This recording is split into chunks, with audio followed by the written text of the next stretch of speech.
Well, it's another Chris's Central Station video, and again we've got something very special for you. Just have a look at what we have here. We've got the pride of Chris's Central Station's American US engines. And these aren't just the steam ones, and you'll recognise quite a lot. The Torpedo 464, and in fact I'm going to forget some of these. That's the Comet, the Blue Comet. That's a Walters 484, a Torpedo, a 2882 Challenger. Behind that's the YB6 2662, and behind that, if you have a look, is a Shay, and I'll try and zoom in on the Shay. Unfortunately, the guard's getting off speed, obviously tripped over the thing. And we've tried to put these engines with appropriate rates of carriages.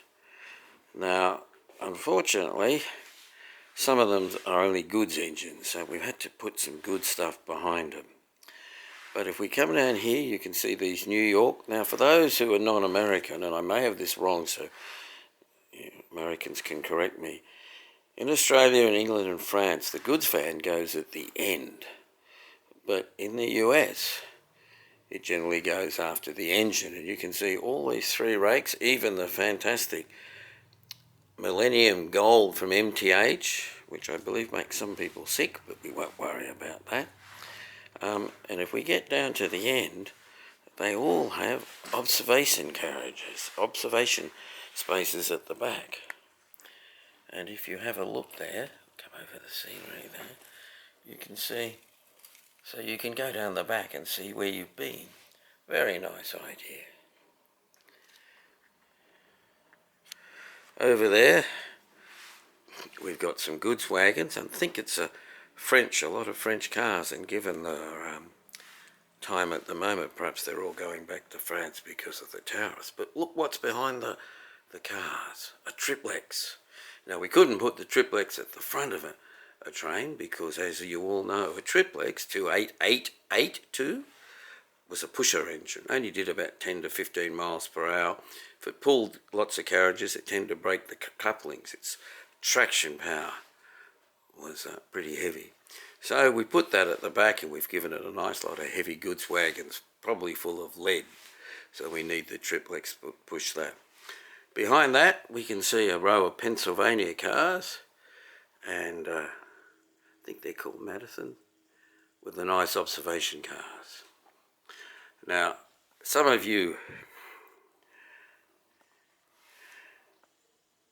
will be wondering why Chris's Central Station has all these magnificent engines. Well, because they're fantastic. Just look at the streamlining on them. Look at the complexity.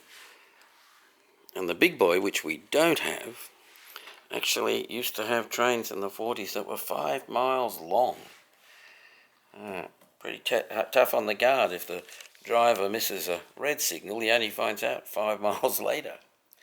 So that's what these engines look like at the front. And as you can see, absolutely magnificent. We've tried to do it as well as we can because we wanted to show off all our carriages. Because a lot of those carriages are lit. If they go around, they'll light up. We do have some Hogwarts, but that's pretty English, isn't it? Lionel English. The black one, the really nice one, my favourite, is a Weaver.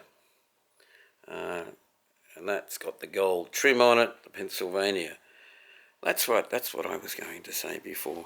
And this is obviously somewhere near New York in that part of the world, because nearly everything here leaves from New York, or New York bound. The Comet went south.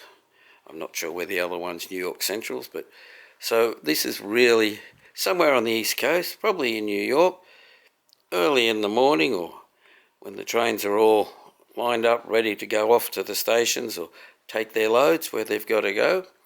And for those of you who are wondering why the Nunes layout has Commonwealth Oil Corporation. Well, we had Shays in Australia, a place called Nunes, and I actually built a layout. I'll put some videos up there. So I relabeled a few of the things Commonwealth Oil Corporation because that was a kerosene shale mining company.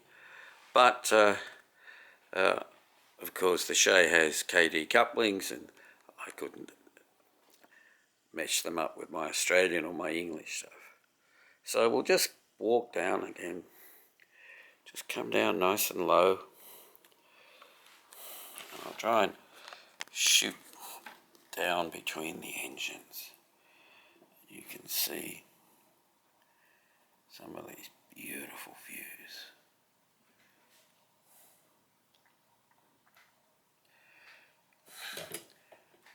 Now, I've had various